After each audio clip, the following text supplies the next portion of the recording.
wata rana wani daga cikin shugabannin ƙasar Najeriya yake ba da labari.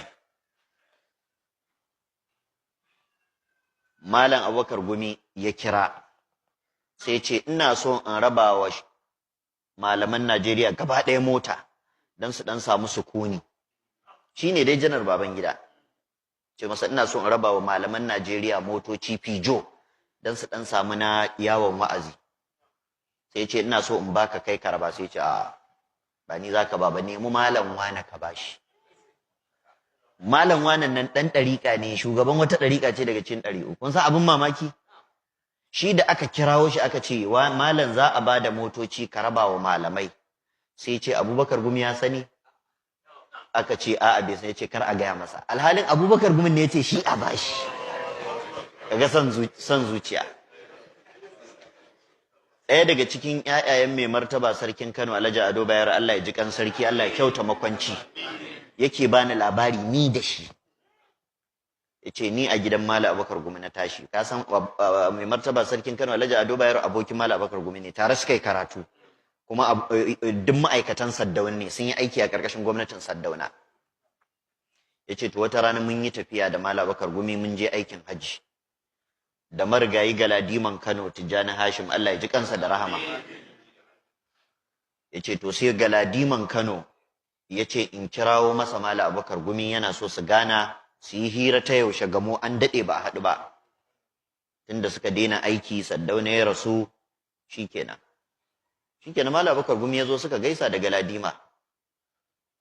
Sai Galadima ya ɗauko kuɗi masu nauyi na lokacin sai ya bashi. Sai ce ga wannan malam ayi siyayya. Sai ce a'a, yace ni bana yin siyayya. Ni in nazo yadda nazo da ƴan jallabiya ta haka nake komawa gida. Yace ka karɓa, yace wallahi bani. Sai malam ya fice wasa ya tafi. Shi wanda yake ban labarin yace sai Galadiman Kano ya bashi kuɗin yace ka kai masa. Da ya je sai yace masa ga kuɗi, yace yanzu sai da ya baka? Yace to rubuta duk sunan ƴan tafiyar tamu, ƴan tawagar, duka je ka ba kowa. Yace wallahi silai 5 bai ɗauka ba. Silai 5. Shagari, marigayi shugaban ƙasa Shagari, Allah ya ji kansa da rahama. Duk wanda ya san garin Shagari da garin Gumi makota ne. Na manta wanne daga ciki ake wucewa a je ɗayan, amma din na je su. Amma hanya guda ce a jihar Kebbi, Shagari da Gumi. To idan sallah ta yi, Malam Abubakar Gumi yana zuwa garin su Gumi, hutun sallah. Shagari ma shugaban ƙasa yana zuwa garin su Shagari, hutun sallah. Duk abokai za a zo gaishe da shugaban ƙasa da sauransu. Yace da zarar an ce min ga Malam Abubakar Gumi ya zo, gaba na faduwa yake ras. Saboda me? Yace saboda shi ba zuwa yake ce in bashi ba. Shi fada yake zuwa yayi min. Fada yake zuwa yayi min. Abu kaza yana faruwa a gwamnati, ka ji tsoron Allah, Allah zai tambaye ka. Abu kaza yana faruwa a gwamnati, ka ji tsoron Allah, Allah zai tambaye ka. Yace to da naje an ce Malam Abubakar Gumi ya zo, to na san fada aka zo yi min. Janar Ibrahim Badamasi Babangida, Allah ya ƙara masa lafiya, ni da shi wata rana na je gaishe shi yake bani wannan labarin. Yace Malam Abubakar Gumi ya taimake ni a mulki na. Yace lokacin da na zama shugaban ƙasa ya rubuto min doguwar wasiƙa ya min nasiha. Nasihar da ya min yace min ka zama shugaban ƙasa, kar ka yadda ka bawa wanda ba musulmi ba dama ballantana ya cutar da musulmi da musulunci.